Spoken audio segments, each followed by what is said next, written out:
Monsignor Rolly de la Cruz, the rector of the Minor Basilica and Cathedral of the Archdiocese of Manila, Father Viel Bautista, to my parishioners at Diocesan Shrine and Parish of St. Mary Magdalene in Pililla, Rizal, dear brothers and sisters, sabi po ng isa sa mga organizers, hindi raw po ako ang presider dapat ngayong misang ito. Okay lang naman po sa akin, sumunod naman po ako talaga. Kaya lang sinabihan ho ako ni Monsignor, ikaw na ang mag-preside. Sa totoo lang po, hindi po pwedeng hindi sumunod sa kanya. Because I'm used to obeying him, especially when I was in the minor seminary. He was my prefect of discipline for 4 years when I was in high school in Our Lady of Guadalupe Minor Seminary. At nung nalaman niyang ako ang kura paroko ninyo, tinext niya agad ako, ikaw ang mag-preside para akong asong sumusunod. Sabi ko, okay po. Kaya hanggang ngayon, sumusunod pa rin po ako sa kanya. After all, I'm just 24 years in my priesthood. He will celebrate his 40th year this year. No? Kaya, Monsignor, salamat po sa pribilehiyong ito. Kitang-kita ko na ang mga sakristan at ang karamihan sa atin excited pumunta rito dahil first time pala na bumisita rito sa tinatawag na Mother Church of the Philippines. Pero tinatago ko lang din ang excitement ko. Sapagkat sa loob ng 24 na taon ng pagiging pari, first time ko rin po magpe-preside sa simbahang ito. Kaya mga taga-Pililla, maraming salamat sa inyo. Dahil sa inyo, nag-preside ako sa misang ito. Okay?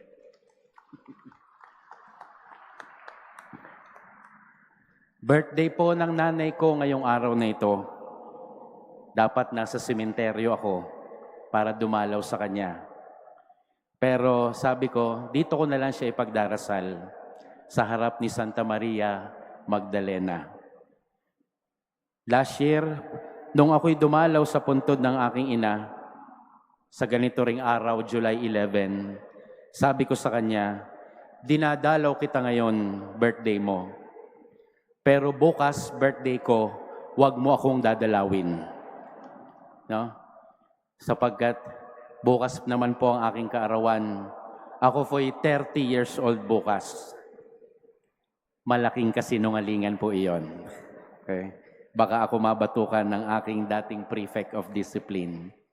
Mga kapatid, ang tawag po namin sa aming activity na to ginagawa ay Dalaw Patrona sa Kalakhang, Maynila. At tamang-tama naman sapagkat sa gitna ng ating abalang mundo, tila unti-unting nagiging bihira ang personal na pagdalaw. Maraming bagay ang nagdudulot ng distansya. Teknolohiya, trabaho, pagod, o sariling suliranin.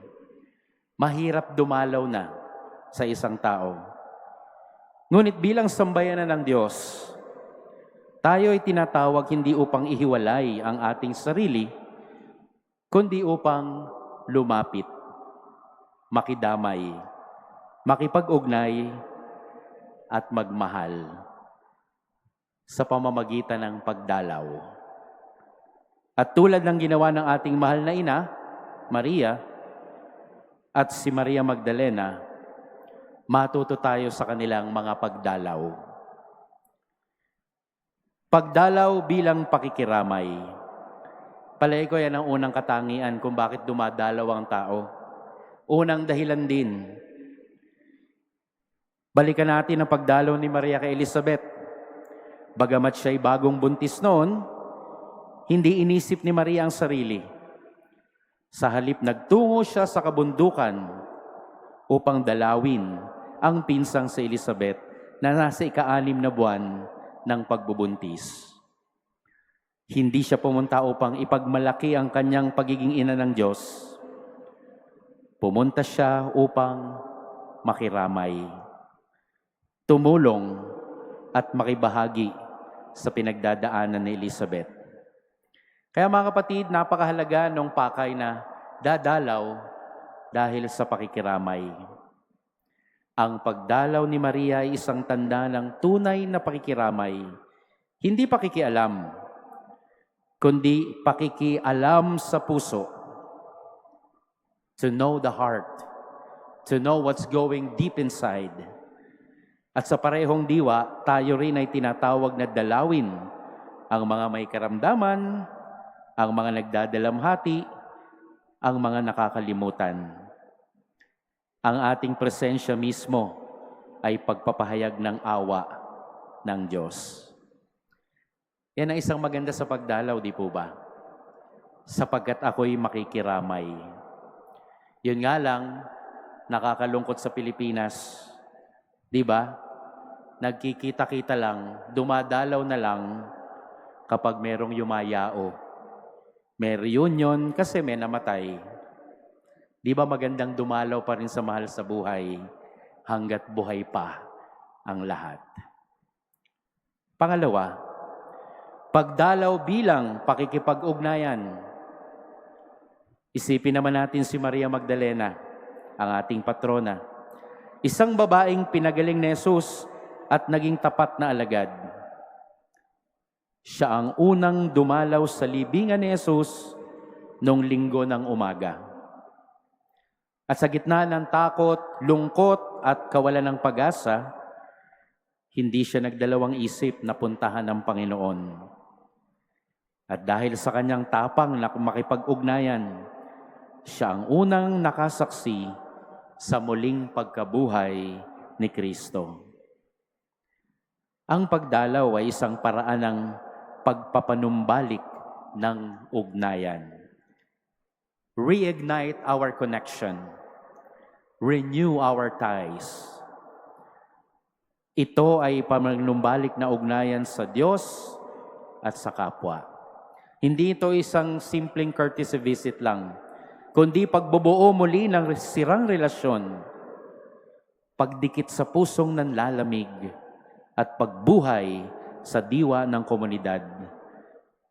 Ang pagdalaw ay pagbubukas ng pinto at minsan pagbabalik ng loob. Sila'y nalulumbay noon, sila'y nagtataka, sila'y naiwan ng isang mahal sa buhay. Pero dahil nais ni Magdalena ang makipag-ugnayan, dumalaw sa libingan at nakita niya si Kristong muling nabuhay. Sa huli, ang pagdalaw ay totoong isang pagbibigay ng pagmamahal. Dumadalaw sa nililigawan, dumadalaw sa sinisinta.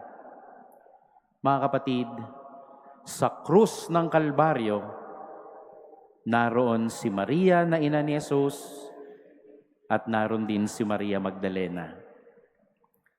Sa gitna ng sakit, takot at panganib, hindi nila iniwan ang kanilang minamahal. Sa huling sandali ni Jesus, ang kanilang pagdalaw ay naging saksi ng tunay na pagmamahal. Hindi sa salita, kundi sa gawa. Ang pagmamahal ay hindi lumalayo sa hirap. Ito ay lumalapit. Hindi sila natakot. Kahit sa panganib, kahit isunod sila, mahalagay kasamang ang minamahal. Kaya't mga kapatid, ang bawat pagdalaw na ating ginagawa sa isang may sakit, sa isang kaibigang nagdadalamhati, o kahit sa isang matagal nang hindi nakakausap, ay isang sakramento ng pagmamahal. Hindi natin kailangang may dalang regalo o magagarbong salita. Ang mismong presensya natin ang nagiging biyaya. Kaya mga kapatid, ngayong araw na ito ng ating gawain, tayo rin ay tinatawag na maging tulad ni Maria, ang Immaculada Concepcion, at Maria Magdalena. Tulad ni Maria, dalhin natin si Kristo sa iba sa pamamagitan ng ating malasakit. At tulad ni Maria Magdalena, magtiwala tayong kahit sa gitna ng dilim ng buhay, ang paglapit natin sa kapwa ay daan upang maranasan ang liwanag ng Diyos. Maging daluyan tayo ng pakikiramay, pakikipag-ugnayan at pagmamahal. Sa ating pagdalaw, dalhin natin si Kristo. At sa ating pag-uwi mamaya, iwan natin ang pag-asa, lalo't higit ng yubilehyo.